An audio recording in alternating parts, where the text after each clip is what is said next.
nos quedó así. Ahora imagínense, le dice, venga, transmití. Recuerden que le dije banda única, por eso, digamos, el uso más común, así nomás como es la función para las transmisiones de señales marítimas, y estamos hablando de clave emoción, estamos hablando solamente de tonos, ¿sí? Estamos hablando solamente de tonos, pero al hablar de transmisión de tonos, ¿sí? Miren qué es lo que nosotros tenemos. O sea, en realidad, si a mí no me dicen cuál es la frecuencia de portadora, no tengo ni la más remota idea a qué corresponde el mensaje que tiene esa señal. ¿Sí? O sea, no hay nada, absolutamente nada permite inferir cuál es el mensaje. ¿Cuál es la envolvente de esta señal? Una constante. ¿Sí? O sea, ni modo de pensar. O sea, en el caso de doble banda lateral sin portadora, por lo menos la envolvente era el valor absoluto del mensaje. Y la envolvente es una constante. O sea, nada que hacer ahí. Ahora, si yo quisiera modular, ¿sí? Realmente necesitaría perfecta coherencia, ¿sí? Para que podamos recuperar esa información. Porque miren que eventualmente, si yo traslado esto para acá, ¿sí? Y no tengo perfecta coherencia, eventualmente esto podría pasar por acá, ¿sí? Esto podría pasar por acá. Yo voy a tener distorsiones, normalmente esas distorsiones en baja frecuencia, ¿sí? Pero además el problema de abatimiento se seguiría presentando. Entonces, ¿por qué esto es útil en, digamos, en transmisiones marítimas? Pero porque es que es más fácil. O sea, en una transmisión marítima, ¿sí? Si yo lo que estoy enviando es código Morse, pues en realidad, en lugar de ponerme a enviar una señal modulada, el tono modulado, ¿sí? Si yo envío el tono modulado, visto como, pues desde el punto de vista espectral, lo que yo tengo son dos tonos superpuestos, ¿sí? Cuando tengo doble banda lateral importadora, este y este. Pero en código Morse, ¿qué es lo que yo necesito? ¿Tengo señal o no tengo? ¿Tengo señal o no tengo? Entonces, en últimas, como esto es el mensaje, pues a mí no me importa si la portadora era de 50, esto es de 51, lo que me interesa es saber si escucho o no escucho, ¿sí? Entonces, si yo al demodular tengo un error, pues no importa. O sea, al final, el ruido distorsionado o no distorsionado, si tengo un tono de una frecuencia diferente, yo sé que hay señal. Si no tengo, pues no hay señal. Punto. Entonces yo puedo decodificar la información a pesar de la manera en que yo lo... a pesar de no tener un oscilador coherente en recepción. ¿Listo? Entonces, esa clase de aplicación se da. De lo contrario, ¿sí? De lo contrario, para poder hacer demodulación de señales como esta, ¿sí?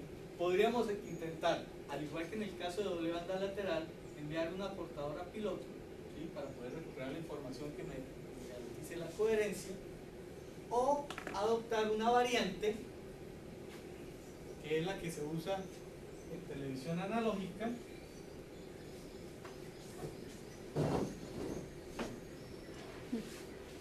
y es transmitir una señal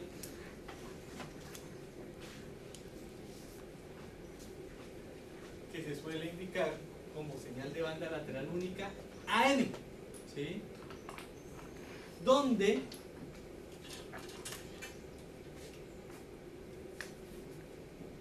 nuestra envolvente compleja cambia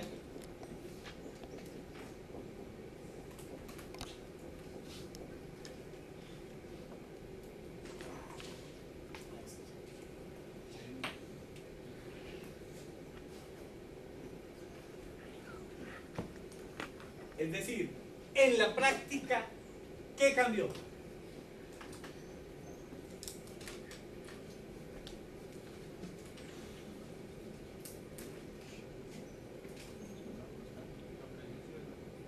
sea, cuando ya cojo esto y modulo, ¿qué es lo que está cambiando en la práctica? Aquí eso no es necesariamente una piloto, pero en términos generales, ¿qué es lo que cambió?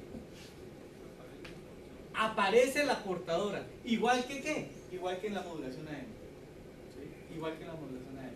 O sea que a esto le tendríamos que agregar un término A sub C por coseno de omega CT. ¿Listo? Y esto en realidad no es una piloto. No perdamos de vista que esta señal, ojo, esta señal es la transformada, una transformada de fase de esta. O sea que en términos de amplitud, si esto es mucho mayor que esto, pues también lo es de esto. ¿Sí? De hecho, como esto es solo una transformación de fase, ¿sí?, la potencia de esta señal transformada es exactamente igual a la potencia de esta. ¿Sí? Mire que para calcular potencia la fase no me interesa. Y lo único que diferencia estas dos señales es la fase. ¿Listo? Entonces, quiere decir que este término, ¿sí?, tiene una potencia mucho mayor que cualquiera de estos términos. ¿Listo? Por eso lo llamamos una modulación de banda lateral única AM. Si siguiéramos con el ejercicio anterior, el espectro que veríamos, entonces ahora tendríamos acá 50 y acá por ejemplo tendríamos 51. ¿Listo? ¿Sí? O sea, estaremos transmitiendo eso. Claro, esto no es para transmitir tonos, la idea de esto es poder transmitir una señal cualquiera. Pero, ¿qué gano ahí? ¿Qué creen que estoy ganando al transmitir esa portadora fuerte? O sea, la señal sigue siendo de banda única, ¿no? O sea, en términos estrictos el ancho de banda pues sigue siendo el mismo ancho de banda B, ¿sí? Porque este término se agrega justo en FC. ¿Listo? Lo que estoy sacrificando es eficiencia en potencia. Entonces, esta señal es tan ineficiente, ¿sí?, como una señal de AM.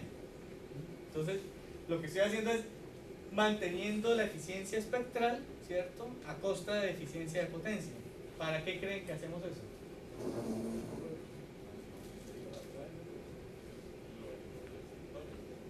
Listo, en recepción. Entonces, ¿cómo demodulamos esto?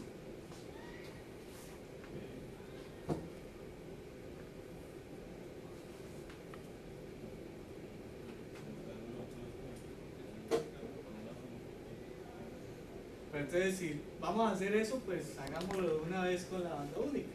¿Sí? O sea, la clave la tenemos aquí. ¿Sí? Utilizamos entonces el mismo detector que utilizamos en AM, que es un detector de envolvente. Eso quiere decir que lo que nosotros vamos a detectar ahora es la envolvente de esta señal. Y la envolvente de esta señal, ¿a qué es igual? ¿Sí? La envolvente de esta señal, o sea, si esta es la envolvente compleja, la envolvente es la magnitud de esto. ¿Y la magnitud de esto qué es? Es la raíz cuadrada ¿de qué? De A sub C más M de T al cuadrado más M transformado al cuadrado. Esa sería la envolvente. O sea, si le pasamos eso a un detector envolvente, eso es lo que va a estar encontrando. ¿Sí? Pero ¿qué ocurre? Resulta que esto es mucho mayor que esto y por tanto mucho mayor que esto. Por lo tanto, este término es mucho mayor que este. ¿Sí? O sea, si yo estuviera viendo el diagrama fasorial de esto, lo que yo tendría sería el A sub C por acá, el M por acá, que está variando, o sea, ese M fasorialmente pues está variando acá, ¿sí? Y yo tendría una componente por acá, ¿sí?, que corresponde a quién? Que corresponde a esta transformada, ¿sí?, que era la componente en cuadratura. O sea, igual independiente esto es pequeño, o sea, esto es pequeño comparado con esto. El detector de envolvente, ¿qué es lo que me permite obtener? Supongamos que esto fuera, ¿sí?, lo que me permite obtener es esto. ¿Sí? Entonces, ¿qué ocurre? Como la envolvente, como la amplitud de la portadora es muy grande, estas variaciones que va a tener la envolvente, que las va a tener tanto por este efecto como por este, en esencia, ¿sí?, me van a representar las variaciones del mensaje. ¿Sí? ¿De qué manera? Matemáticamente lo podemos decir, ¿cierto?, en el sentido de que si esto es muy grande comparado con esto, pues yo puedo despreciar esto en la expresión, y esto será aproximadamente A sub C absoluto. Como A sub C es mucho mayor que M de T, ¿sí?, pues esto será igual a A sub C más M de T. Pero eso es una aproximación. ¿Sí? Sin embargo, es una distorsión que se va a tener, que, digamos, podríamos decir es tolerable, ¿sí?, con la ganancia que tenemos de ancho de banda. ¿Sí? En televisión eso se maneja. ¿Por qué? El ancho de banda de la señal de televisión, el ancho de banda base de una señal de video es de 4,5 MHz. ¿Sí? Y resulta que la anchobanda de televisión, ya para transmitir televisión analógica, es de 6 MHz. ¿Sí? Entonces, ¿qué es lo que se hace? Se transmite 4,5 y un vestigio de banda, o sea, digamos acá tenemos una frecuencia de portadora, aquí tendríamos la frecuencia de portadora más 4,5 y un vestigio de banda de 1,25 MHz. ¿Sí? ¿Por qué? Porque ya sabemos que no podemos transmitir banda única estrictamente, todo el filtro me deja pasar la banda superior y una partecita de la banda inferior. Y para poder demodular, tendríamos una portadora fuerte. Si ustedes miran en el analizador de espectros, ¿sí? Una antena, y miramos, por ejemplo, la banda, el canal 2 entre los 54 y los 60 MHz, canal 3 entre los 60 y los 66 MHz. Entonces van a poder ubicar, ¿sí? Entonces, por ejemplo, estamos hablando de los 54 a los 60. Entonces, este es el extremo de los 54, entonces ustedes van a encontrar el 55,25, ¿sí? Una componente de potencia más alta. Esa es la portadora. Y el resto es el video, ¿sí? ¿Cuánto nos suma eso?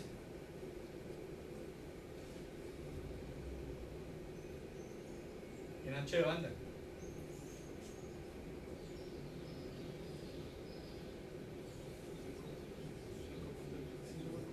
5.75, pero les dije que la ancho de banda era de ¿cuánto? 6. ¿De? 6.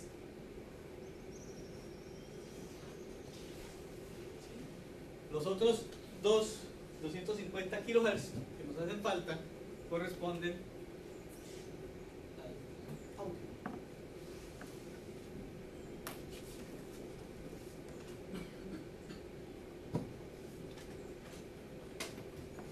¿Sí? Entonces, la señal de video se transmite como una señal de banda lateral vestigial AM, que es lo más cercano que podemos tener a esto. Y la señal de audio se transmite en FM. Las dos señales están aquí. ¿De qué estaremos hablando? ¿De multiplexión o de multiacceso? Estamos multiplexando las señales por división de frecuencia, ¿sí? Entonces, en realidad, este paquete se arma en banda base, o sea, tenemos esto en 0, ¿sí? Este paquete se arma en banda base y se modula todo el paquete en banda lateral vestigial AM. ¿Sí? En la práctica eso es lo que nosotros haríamos, ¿sí? O sea, tenemos el paquete en banda base, o sea, esto sería 0.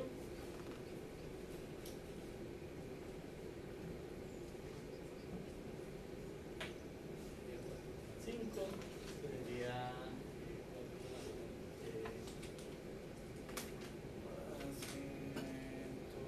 125, 6, 25, ¿sí? Megahertz, ¿sí? Ahí está, o sea, esta es la banda base, multiplexa por división de frecuencia agregando una señal de audio en FM. Miren que incluso no tiene que ver, no necesariamente es la misma modulación, y este paquete lo cojo ya como una sola señal, ya después de que esto está multiplexado, esto es una sola señal, ¿sí? Y la modulo en banda lateral vestigial AM a la frecuencia de portador, ¿sí? Miren qué interesante, porque esas modulaciones lineales en últimas son simples heterodinación, o sea, es un traslado de frecuencia, ¿sí? Y a pesar de que sea banda vestigial, lo que estoy quitando, o sea, si yo modulara esto, a mí me va a quedar así, en primera instancia. O sea, me va a quedar la señal de video con dos bandas laterales y me va a quedar el audio por acá y el audio por acá. Pero este audio sigue siendo una señal FM, ¿sí? Solamente que trasladada a una frecuencia diferente. Cuando yo le paso el filtro, le agrego la portadora, le paso el filtro, pues tengo la banda lateral superior, vestigio de la banda inferior, pero esto sigue siendo FM. Y yo lo puedo desmodular solito con un detector FM si encuentro la frecuencia de portadora sin ningún problema. ¿Listo? O sea, esta es la parte interesante de las modulaciones lineales, ¿sí? O sea, en las modulaciones lineales, cualquiera que ella sea, no me está cambiando la naturaleza de la señal, ¿sí? O sea, lo único que yo necesito para demodular, en últimas, es trasladar en frecuencia. Punto. ¿Estamos? Entonces, de ahí la importancia de entender este concepto de heterodignación y de entender el manejo de estas señales. Si yo hubiera cogido, por ejemplo, esto, ¿sí? Yo cogiera esto, y este paquete lo modulara en FM, ¿sí? O sea, a pesar de que esto ya está en FM, yo puedo coger esto y pasarlo por un modulador FM, el resultado ya no me permitiría distinguir una señal de otra. ¿Sí? En cambio que aquí, a pesar de que esto está en FM, esto está, cuando yo lo vuelvo y lo traslado acá, esto sigue estando. O sea, puedo seguir separando con un simple filtro cada una de las componentes de señal. ¿Preguntas? ¿Dudas?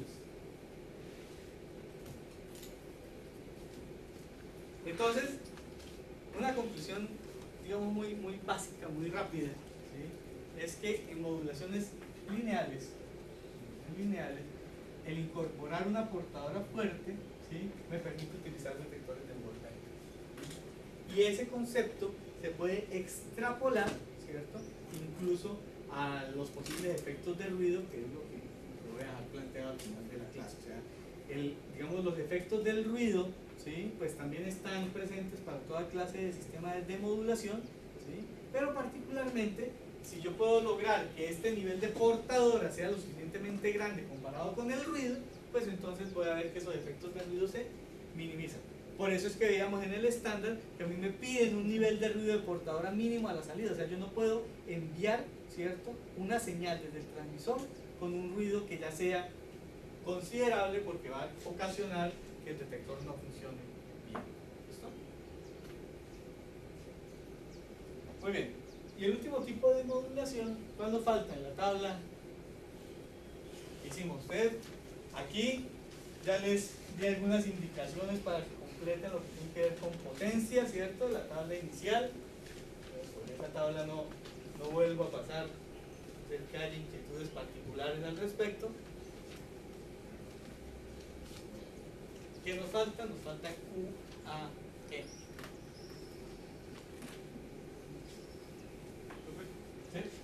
Antes de que ahí sí, que el filtro se pusiera para la banda lateral inferior, ¿qué afectaría en, o sea, en términos de... No, o sea, yo podría dejar pasar esto y tendríamos esto, pero eso ya es estándar, ¿sí? O sea, sencillamente ya está definido en qué valor de frecuencia con respecto a la portadora se encuentra la señal portadora de audio, pero en realidad no habría ningún problema. Simplemente yo podría poner el filtro para dejar pasar la banda lateral inferior. Sí, yo podría dejar pasar esto, el vestigio de la superior, la banda lateral inferior, y tendríamos la señal FM de audio por debajo de esta banda.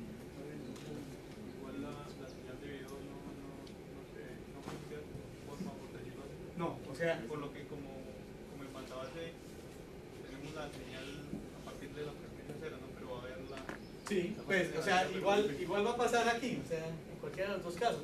De hecho, en el video ese comportamiento resulta deseable, ¿sí? ¿Qué son las bajas frecuencias de una señal de video? Creo que ya lo que habíamos empezado a mencionar acá. ¿Qué implica tener una señal de baja frecuencia, o una componente de baja frecuencia en video? ¿Eso cómo se ve? No, eso ya tiene que ver con las intensidades, ¿no? En el dominio del tiempo, como yo las veo. O sea, ¿qué entenderían? Quizás es más fácil al revés. O sea, una frecuencia alta en una señal. No pensemos en el video, pensemos en una imagen. ¿Sí? Una imagen, una frecuencia alta, ¿qué será? La voy a poner dos imágenes.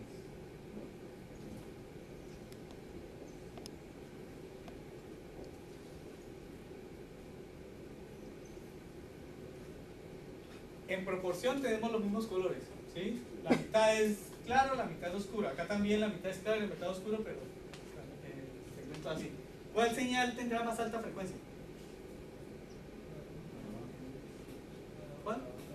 La de abajo tiene más alta frecuencia, ¿sí? Porque en última, ¿qué son esa frecuencia que está asociada a variación?